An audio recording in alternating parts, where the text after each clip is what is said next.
So I would define grief as a natural response to a significant loss, especially death. It creates a range of emotions, thoughts, and feelings, and it's unique to each person that experiences it. It can also be an expression of the love that you shared with the person that died. The idea that grief is linear or is made up of stages where we're going from one stage to the next can be really confusing for the griever, because there's this notion of moving from one place to the next to get to a finish line. And what we know from grief is messy. It's all over the place. We can feel all the feels and experience all the things at the same time throughout the day. And because grief is where love exists, it's messy. Understanding that grief is not a linear process is crucial because it helps us realize that we're not going from a point A to a point B in grief. Grief is going to ebb and flow. We're going to make progress some days, and we're going to feel like we've been set back other days. Everybody in the same family, they grieve differently because they are individuals and they come with their own life experiences.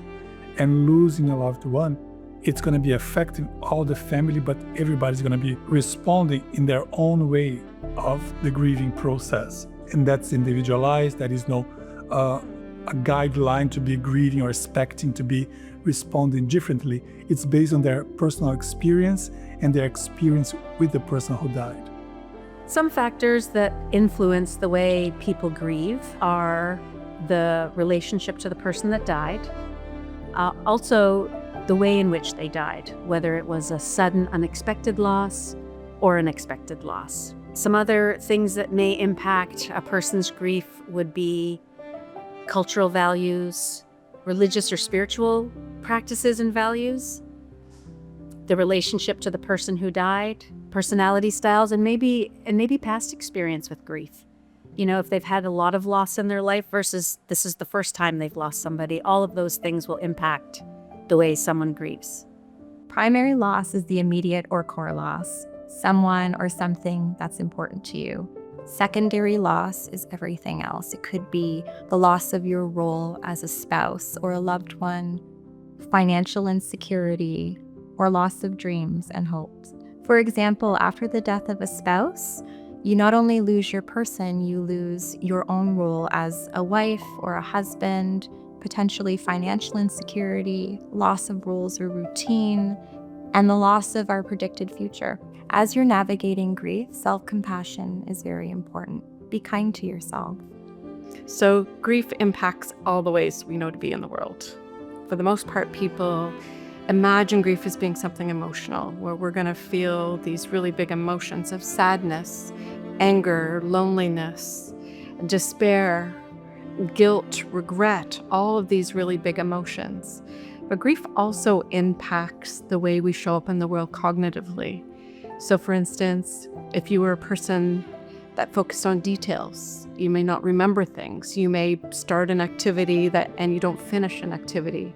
You may go to the grocery store to buy eggs and buy everything but eggs. You might be losing your keys all the time.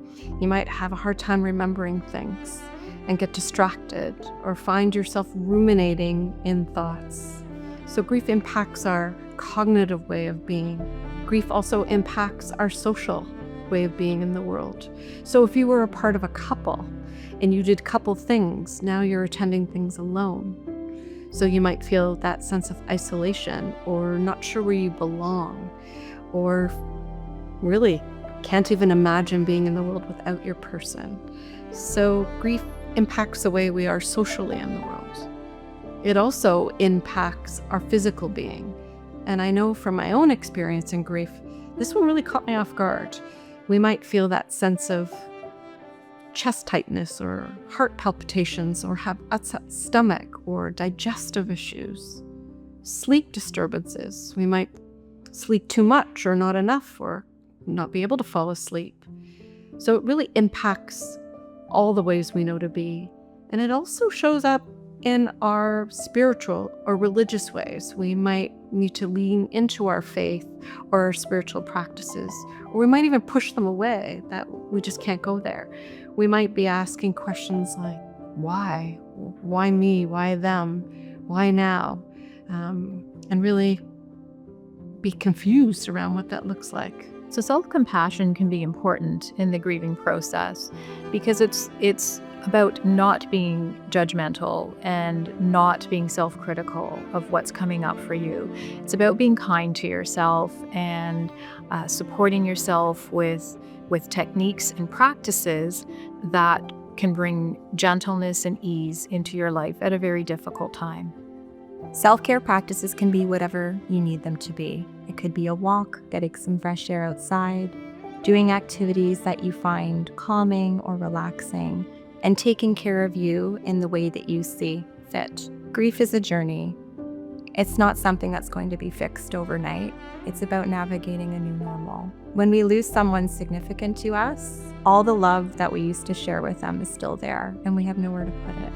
We're here for you at Dorothy Ley. Our Grief and Bereavement program offers a variety of supports: one-on-one counseling, group support, and psychoeducation sessions.